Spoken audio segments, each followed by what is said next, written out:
Hello बच्चों, let's read the question. Match the following columns. तो इस पर्टिकुलर क्वेश्चन में हमें दो कॉलम गिवन है, column 1 and column 2।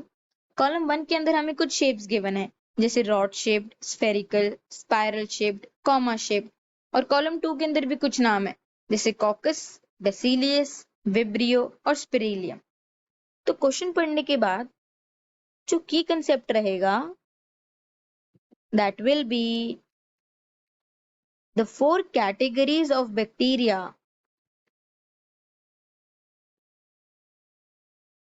on the basis of shape। जो बैक्टीरिया है वो सोल मेंबर है किंगडम मोनेरा का। अकॉर्डिंग टू जो आर.एच. विटेकर ने हमें 1969 में 5 किंगडम की क्लासिफिकेशन दी थी, उसके अंदर मोनेरा किंगडम में only prokaryotic unicellular organisms included थे, which is bacteria. And it is also the most metabolically diverse group, क्योंकि इसके अंदर हमें सारे तरीके के न्यूट्रिशन देखने को मिलते हैं, चाहे वो पैरासिटिक हो, सैप्रोफिटिक हो, सिम्बायोटिक हो, ऑटोट्रॉफिक हो, चाहे वो हेट्रोट्रॉफिक हो।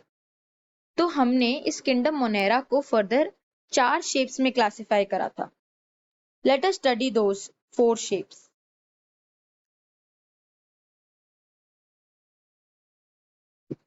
तो जो वो 4 शेप्स हैं, दैट इज, जो हमारी फर्स्ट है वो है रॉड शेप्ड। जो मैक्सिमम बैक्टीरिया है वो इसी शेप के मिलते हैं, जिसको हम कहते हैं बेसिलस।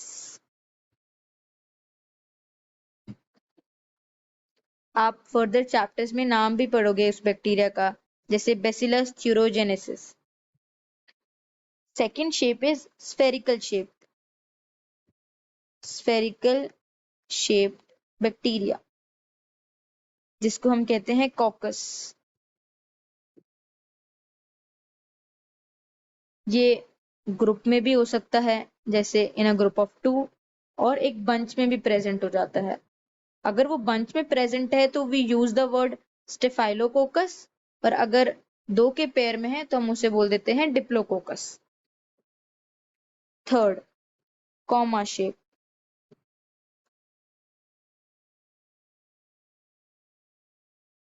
कॉमा शेप बैक्टीरिया को हम बोलते हैं विब्रियो। इसकी शेप सिमिलर है जैसे हम इंग्लिश में जो एक कॉमा बनाते हैं। Fourth is spiral shaped bacteria.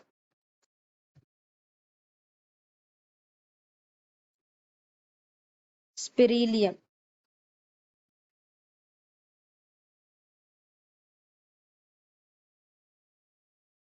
अगर आप इसमें अपनी एनसीईआरटी की बुक देखेंगे तो उन्होंने स्पिरिलियम बैक्टीरिया में फ्लैजिला की भी रिप्रेजेंटेशन करी हुई है,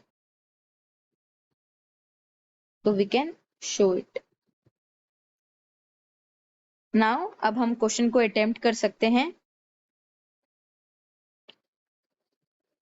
जो रॉड शेप्ड है उसको भी हमने देखा कि क्या कहते हैं, बेसिलस। मतलब ए का है second, B which is spherical मतलब कॉकस फर्स्ट, सी स्पाइरल यानी spirillum fourth, D comma shaped that means a vibrio। If we match it with the options, तो A का answer should be 2, which means option C is the correct answer, because ये हमारे solution के साथ match कर रहा है। I hope you must have understood it well. All the best.